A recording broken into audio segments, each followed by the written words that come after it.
Histoire naturaliste, à l'écoute des passionnés de nature. Celles et ceux qui observent la faune, la flore, les espaces naturels. Ces personnes sensibles à la beauté du monde nous racontent leurs plus belles histoires de leur vie de naturaliste. Une production, La Belle Échappée.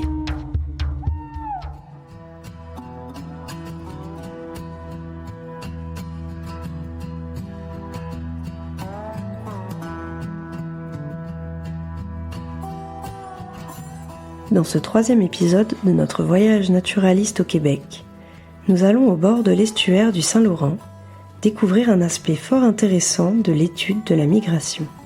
On retrouve Alexandre Thérijol, au bord du lac Beaulieu. Alexandre est directeur aux opérations de l'Observatoire des oiseaux de Tadoussac, qui étudie la migration. Épisode 3. Baguer les oiseaux migrateurs.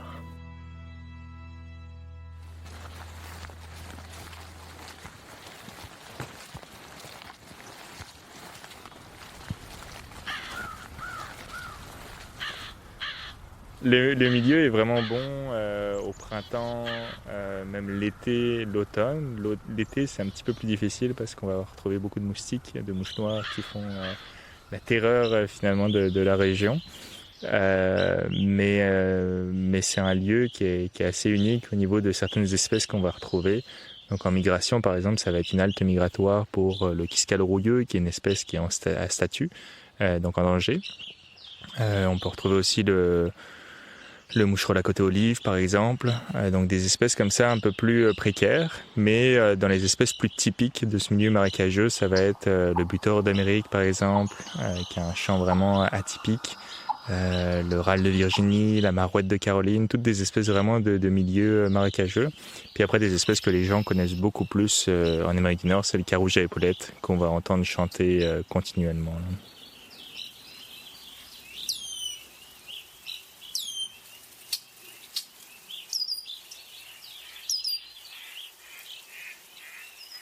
Ce qui est vraiment important de comprendre, c'est que l'Observatoire d'oiseaux de Tadoussac, initialement, ça a été considéré un peu comme un trip de birder, donc un peu un délire d'ornithologue qui s'était dit tiens, on va observer, on va compter les oiseaux, qui peut même être reproché en se disant ils sont financés avec nos impôts pour compter les oiseaux et s'amuser.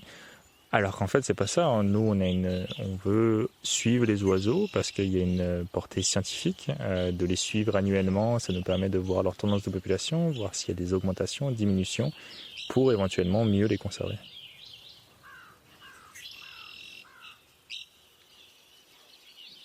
À Cap Tourmente, on a un lieu qui est absolument magnifique, l'automne notamment, avec les belles couleurs automnales, belles couleurs rouge, orange, qui initialement est réputé pour les oies des neiges, mais en fait on s'est rendu compte que c'était une halte migratoire majeure pour plusieurs espèces d'oiseaux.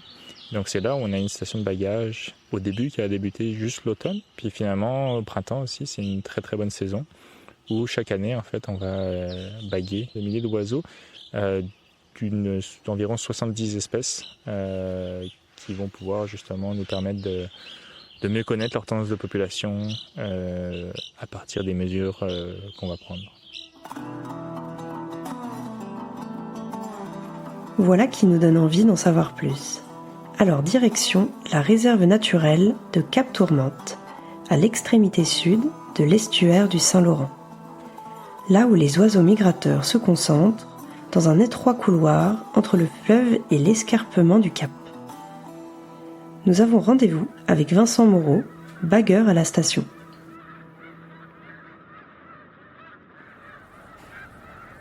Alors il est 6h du matin et on est à l'entrée de la réserve nationale de faune de Cap Tourmente. Et il fait nuit et derrière moi on entend des oies des neiges. Et on attend l'équipe de bagueurs de l'Observatoire des migrations des oiseaux qui nous rejoignent. Parce qu'on a une autorisation spéciale pour aller baguer les oiseaux tout ce matin. Et là on voit les premières lueurs de lumière à l'horizon. Et au fond on entend quand même le bruit d'un moteur. Une voie rapide?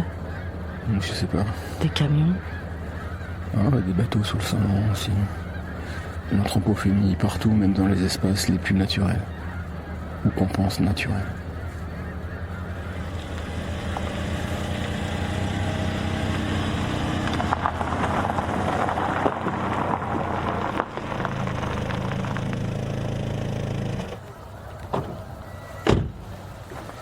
Donc c'est Vincent, et donc c'est 6h15, le jour se lève et tu vas poser les filets, c'est ça? Oui, c'est ça.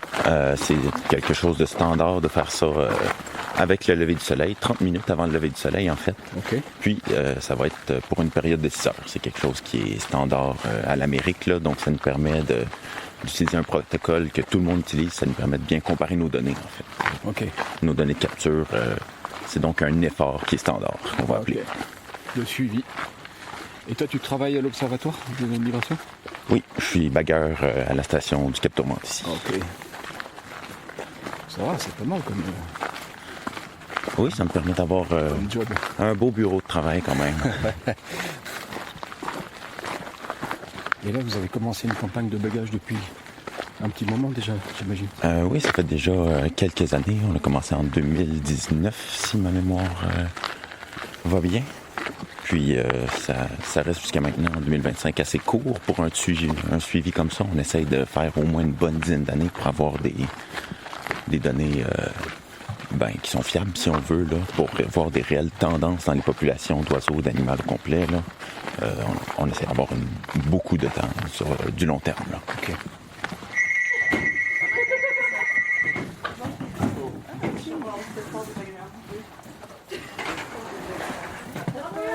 Bonjour. Bonjour. Je me présente, je m'appelle Laurent et je fais un podcast sur vos activités. Ça vous enthousiaste? Oui.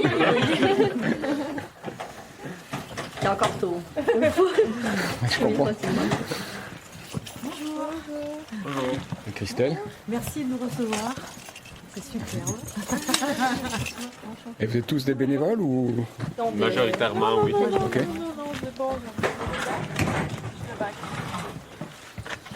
Là, on prépare la station. On monte tout le matériel pour pouvoir commencer le bagage. Ok. Vous faites ça souvent, enfin.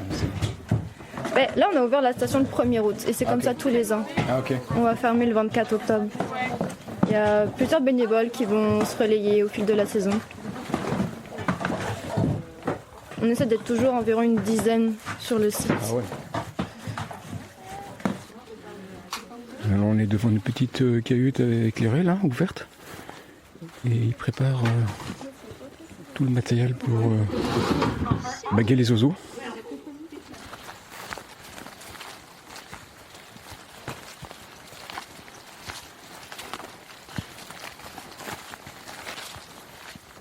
Fait que les filets comme ça, on va appeler ça des filets japonais. Des filets qui étaient initialement utilisés pour la chasse en fait. Donc c'est un filet avec une maille adaptée au type d'oiseau qu'on veut capturer. Nous ici on vise les passereaux, les oiseaux chanteurs en fait. Okay. Avec des filets comme ça, ça varie beaucoup quand même le nombre de captures qu'on va avoir là. Okay. Ici, je dirais qu'on fait entre 75 et 125 captures en moyenne par matinée. C'est sûr que ça va varier beaucoup. Si on a une nuit qui offre de bonnes conditions de migration, des vents dans la bonne direction, ben là on a un grand mouvement d'oiseaux migrateurs. Là. On peut se retrouver avec des 300-400 captures dans une matinée. Là. On a déjà vu ça ici. Là. Donc on reste une station qu'on va dire à gros volume, là, okay. Qu'on capture des bonnes quantités. Et là, c'est quelles espèces que vous capturez en majorité là en ce moment là? Au début, on avait les insectivores, donc les parylines, les roitelets. Johanna. C'est ceux-là qui viennent en premier puis qui partent en premier. Puis ensuite, là, on a beaucoup de bruants. Là, tous les granivores, ils vont migrer un petit peu plus tard. Fait qu'on voit vraiment la belle diversité d'oiseaux là, qui change au fil de la saison. Là. C'est vraiment le fun. Ah, c'est cool de faire ça. Ouais. Et là, c'est la saison de migration des oies aussi. Tout à l'heure, j'en ai entendu là, à l'entrée. Là. Oui, quand même. Il y a quand même pas mal d'oies. Là. C'est sûr, ça dépend des jours, mais il peut en avoir des milliers. Là. C'est quand même assez impressionnant. Là. Le fleuve, là, il y en a partout. Là. Les grandes volées qu'on voit, là, ils passent juste au-dessus des arbres. Là. Et des fois au-dessus de nous aussi. Là, Ouais, c'est vraiment impressionnant.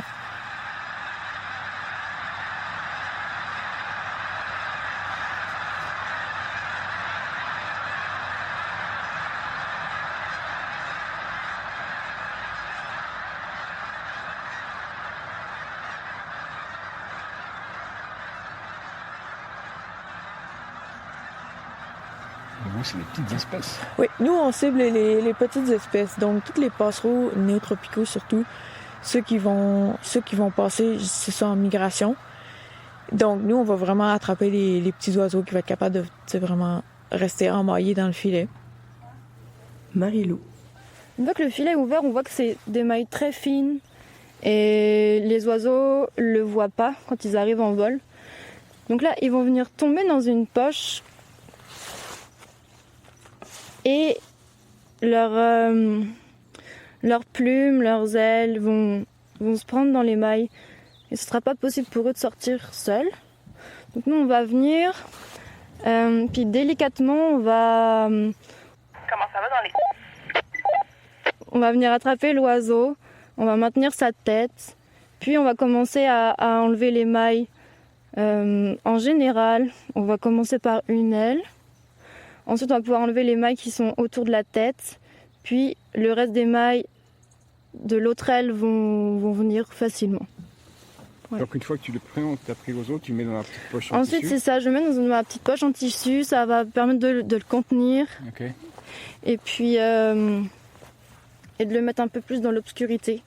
Ça va le calmer un peu. Puis, ensuite, on l'emmène à la table de bagages, à la station. Allez, on y va.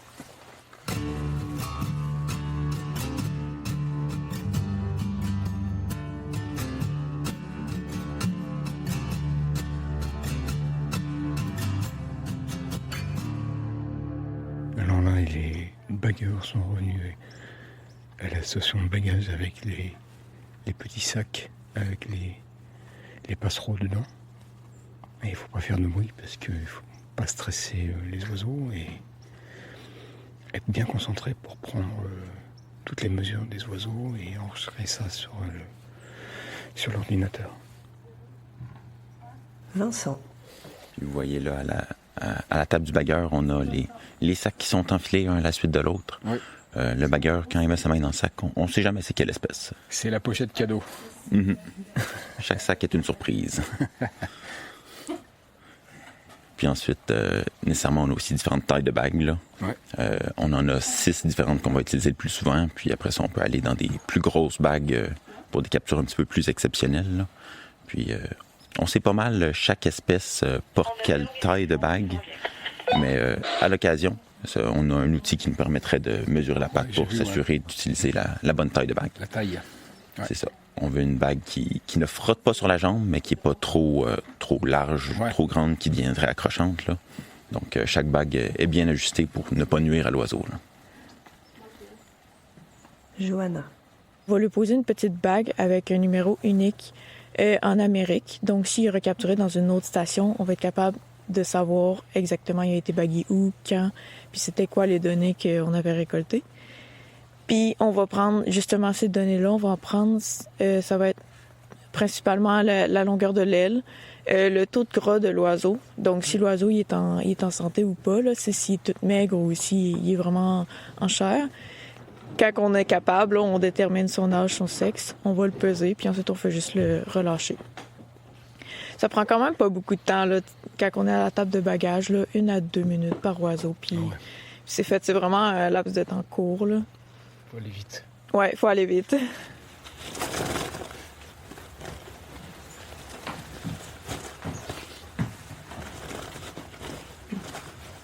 Un B.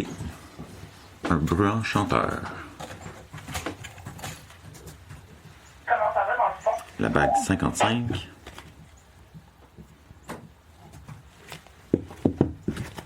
Ça va bien, on est à F1, puis en date de 3 mélanges. L'aile 60. Pour cet oiseau, je vais prendre la longueur de la queue aussi. La queue 59.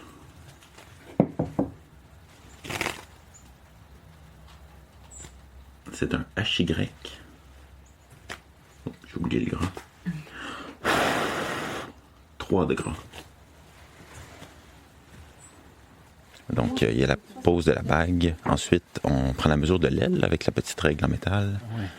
Ensuite, on vient souffler sur le ventre de l'oiseau. On vient en fait dégager au niveau du poitrail de l'oiseau pour voir son niveau de gras. C'est ce qu'on pourrait appeler l'état de chair, là. On voit vraiment en transparence, au travers de la peau, les masses de gras qui sont blanches, jaunâtres. Puis en fonction de la quantité, on va y associer une cote de 1 à 7.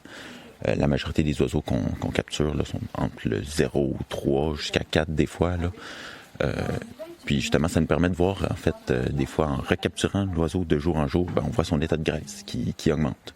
Donc ça nous donne une idée du temps que l'oiseau, comment il utilise son temps ici sur la réserve, le temps de reprendre des forces jusqu'à son prochain départ pour la migration. C'est sûr que c'est des oiseaux qui font des milliers de kilomètres. En migration comme ça, ça se fait pas en une nuit. Donc, ils font des petits stops ici, par exemple, à la réserve, pour reprendre des forces et tout. Et ensuite, on va plutôt s'intéresser à l'âge de l'oiseau. Notre critère ultime, ça va être de regarder le niveau d'ossification du crâne. Comme nous, les jeunes oiseaux n'ont pas le crâne complètement formé déjà. Donc, en transparence, au travers de la peau, on peut aller voir si le crâne est complètement formé, en fait.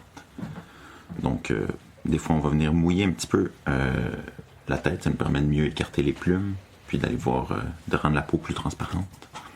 Donc, ici, j'ai un oiseau qui n'a pas le crâne complètement formé. Donc, je vois une pointe qui part du derrière de sa tête, qui est très blanche par rapport au reste qui est plus rose grisâtre.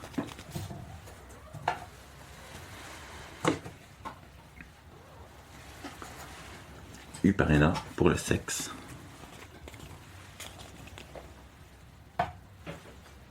C'est sûr que c'est pas toutes les espèces qu'on peut déterminer le sexe. Il y en a, certaines espèces n'ont pas de dimorphisme sexuel.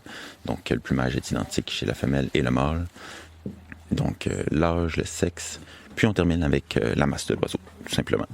On va mettre le petit oiseau dans un petit pot. Ça va nous permettre de le peser sans qu'il grouille trop. Puis, on relâche tout ça.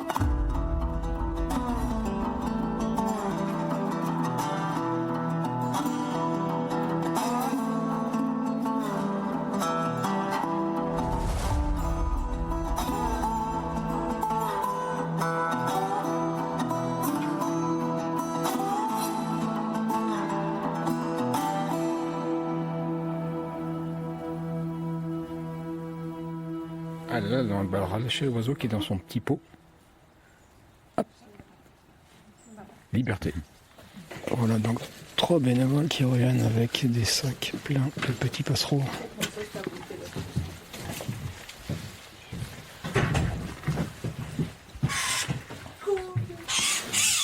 Un A. On va faire ça. La bague 88.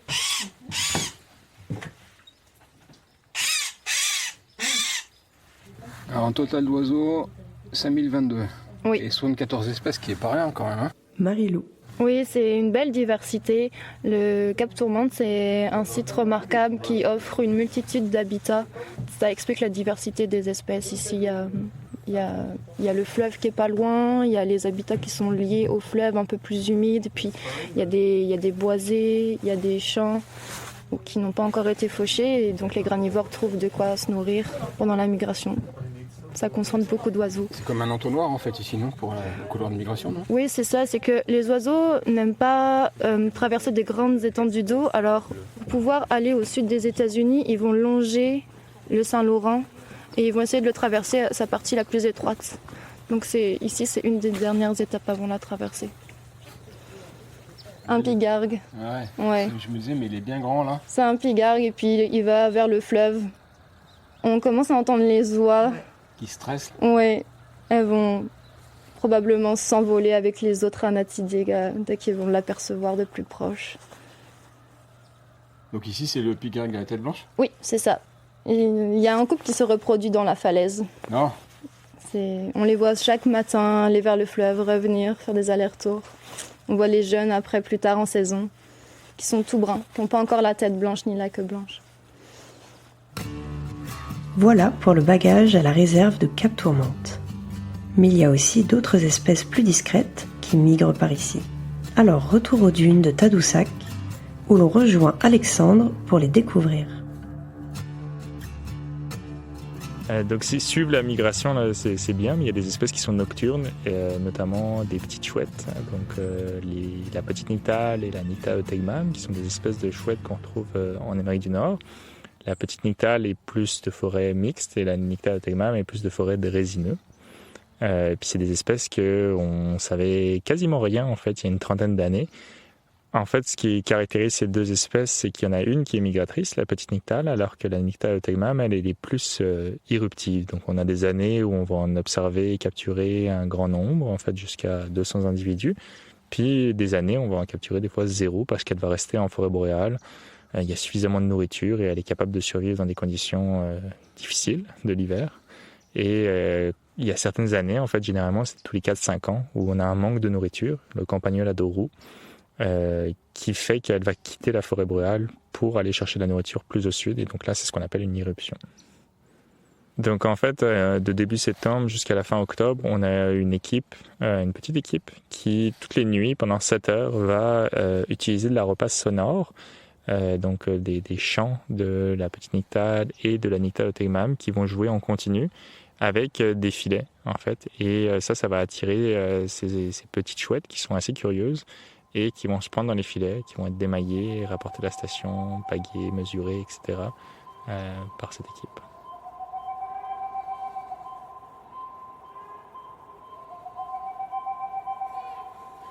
Alors la petite nyctale, c'est un peu comme un camion qui recule. Tut, tut, tut. Alors que la Nycta eutegmam, c'est très beau, ça fait un peu, je sais pas, mystérieux là. Mais je l'ai mis très mal.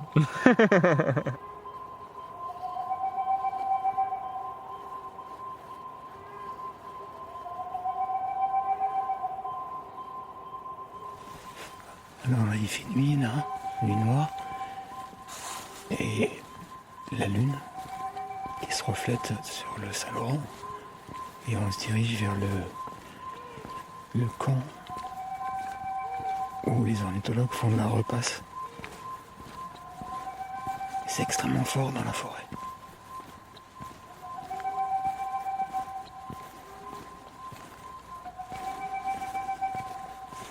Ah, c'est ambiance, hein. Ouais, c'est incroyable. J'essaie. Gina, il vaut moyen de dans les dunes. Je pense. Mais il est déjà bagué. Mais c'est lui qui vient d'être bagué. Ah, oui. mais non. Oui, oui. Tu l'as attrapé en moyen duc? Ouais. Ah, excellent. Vraiment cool. Ça va, Laurent? Ouais, toi? Ouais, aussi. Ok. Pardon. Toi, tu y es du matin au soir? Tôt le matin, tard le soir? Le protocole ici de bagage des strigidés, c'est dès le coucher du soleil, ils vont aller ouvrir 3 ou 4 secteurs de filets et aller placer des haut-parleurs qui projettent un son des strigidés qu'on veut capturer pour les étudier. Ah, ça s'entend bien, hein? Ouais, vraiment. Puis là, ce soir, c'est pleine lune, donc c'est cool, on peut marcher sans lumière. Hein. Ouais. Les tournées au filet se font aux 30 minutes à chaque heure fixe, donc à 19h, 19h30, 8h, 8h30. Okay. Ben, c'est 6 heures dans la nuit, 6 heures au total de temps. Ah ouais. Donc quand on ouvre à 7 heures, ben, on finit à 1h, 2h du matin. D'accord. Ah, voilà la petite cahute avec... Ah, il y a carrément un vidéoprojecteur. Ouais. Bonjour. Bonjour. Bonjour. Alors là, pour raconter ce qui se passe, il y a Justine qui est en train de raconter un petit groupe de visiteurs là. Elle montre les points de départ et de migration, de capture des oiseaux sur l'Amérique du Nord. Ouais. Et elle parle du bagage, elle parle de pourquoi est-ce qu'on fait le bagage, à quoi ça sert de faire ça au niveau de la tendance des populations. Justine. Ah, mais on n'est jamais déçus en tout cas. On est toujours aussi émerveillés parce que c'est vraiment des oiseaux qui sont fascinants. Donc de les voir de près, puis même à force de de voir plusieurs oiseaux, là, de pouvoir dans la même espèce, de voir plusieurs individus. On voit toutes les différences entre eux, puis on peut sentir un peu leur personnalité qui diffère, on peut voir leurs différences morphologiques et essayer de mieux comprendre les oiseaux entre eux. Donc ça, c'est vraiment top. Puis c'est ma 2e année, donc j'en ai pas vu tant que ça, on va dire, des nyctales encore, mais c'est ça. L'émerveillement reste le même. Ok. Allez, ils reviennent de... Ah, on a une autre capture. de la tournée des... Ça ne s'arrête jamais. Donc là, on vient de la peser. Donc avant même de la sortir du sac, on va éviter une manipulation supplémentaire. Donc là, on va la sortir du sac. Sur une balance. Sur une petite balance, oui. Dans un petit bac, là, de façon à être sûr qu'elle tombe pas. Ok. Donc là, surprise, qu'est-ce que c'est comme oiseau? C'est une petite nyctale. Donc là, la première chose qu'on fait, c'est on va rapidement regarder si déjà l'oiseau n'est pas déjà bagué. Donc on va toucher autour de ses pattes parce qu'elle a beaucoup de plumes autour des pattes. Donc évidemment, on ne sait pas si elle a déjà une bague. Donc là, elle n'avait pas de bague, donc on va pouvoir lui en poser une. Donc là, on ouvre Voilà, on va ouvrir la bague et puis on va lire le numéro qui était inscrit dessus. Okay.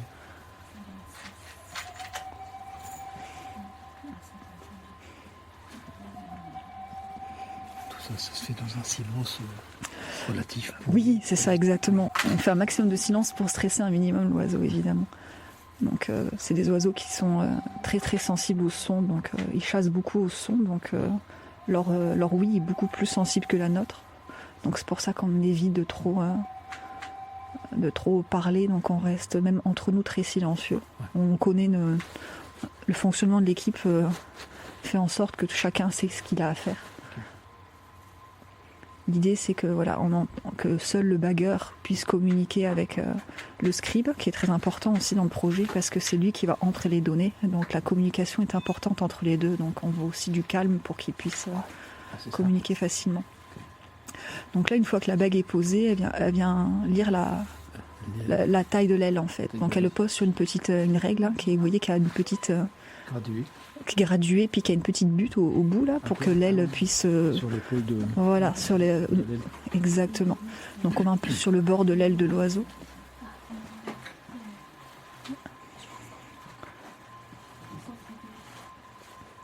Donc en fonction de la taille de l'aile de l'oiseau aussi, on peut savoir son sexe, puisque c'est des oiseaux qui n'ont pas de dimorphisme sexuel, donc il n'y a pas de différence de couleur ou une particularité sur le plumage. Donc là, ils vont peut-être me confirmer, mais je pense que c'est une femelle. Là, on vient de regarder rapidement la taille du bec de l'oiseau.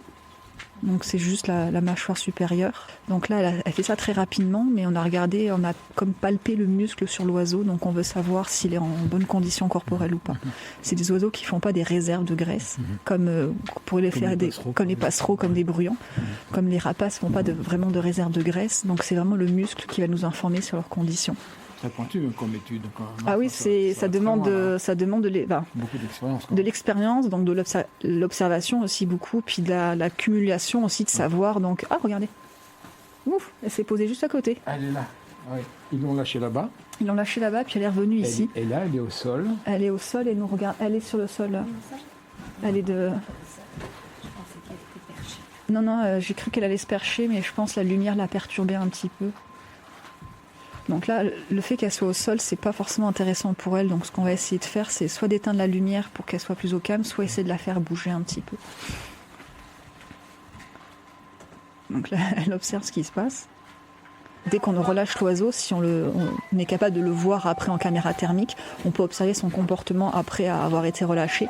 Et on voit que rapidement, ils reprennent leur routine. Donc souvent, ils vont un petit peu observer ce qui se passe, ils vont un peu se faire une petite beauté, là, ils remettent les plumes en place. Le fait d'avoir été manipulé, des fois, c'est juste, ils vont un petit peu essayer de comprendre ce qui s'est passé. Donc des fois, ils touchent leur bague, ils vont essayer de voir quelque chose de nouveau et sur leur corps.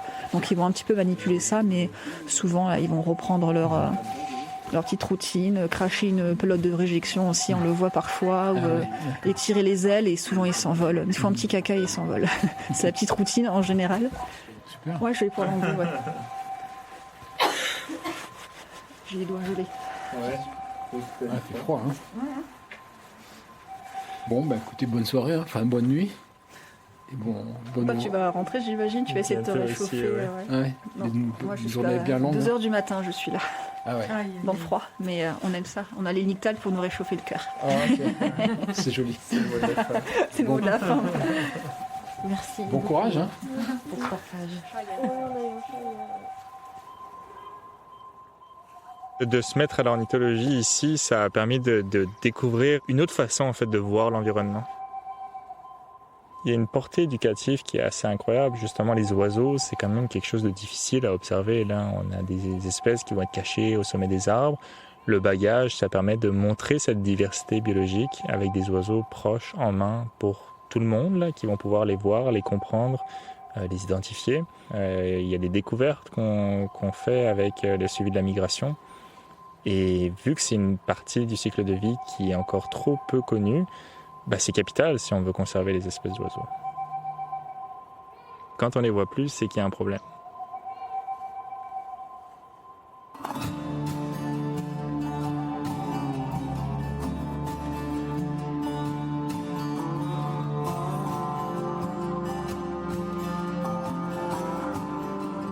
En 2025, 181 espèces ont été recensées à Cap Tourmente. Et aux dunes de Tadoussac, 146 000 oiseaux ont été dénombrés pendant l'automne. 240 petites nyctales et 21 nyctales de Tegman ont été baguées.